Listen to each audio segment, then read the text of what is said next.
আসসালামু আলাইকুম, স্বাগতম আপনাদের সাজেদা লাইফস্টাইলেতে আবার একটা নিউ ভিডিও নিয়ে হাজির হলাম আপনাদের মাঝে। কাছে কিংবা দূর থেকে আমার এই ভিডিওটি যে যেখান থেকে দেখছেন, আশা করি আল্লাহ তাআলার অশেষ রহমতে পরিবার সবাইকে নিয়ে সুস্থ ও ভালো আছেন। আলহামদুলিল্লাহ, আমি আমার পরিবার সবাইকে নিয়ে সুস্থ ও ভালো আছি।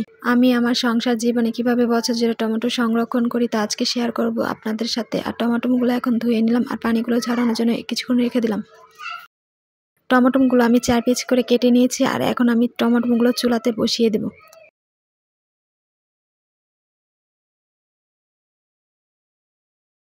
টমেটোগুলো কড়াইতে দিয়ে দিলাম, সাথে সামান্য লবণ দিয়ে ভালো করে নেড়ে চেড়ে নেব। টমেটোতে পানি দিতে হবে না, এমনিতে পানি চলে আসবে টমেটোতে।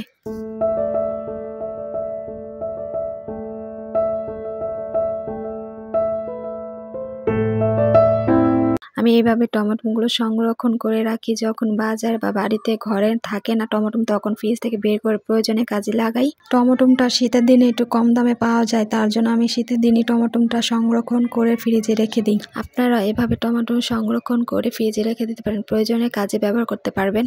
টমেটোগুলো ঠান্ডা হলে ফ্রিজে রেখে দেব। ভিডিওটা আজ এই পর্যন্ত। যদি ভিডিওটা ভালো লাগে লাইক করে পাশে থাকবেন। আল্লাহ হাফেজ।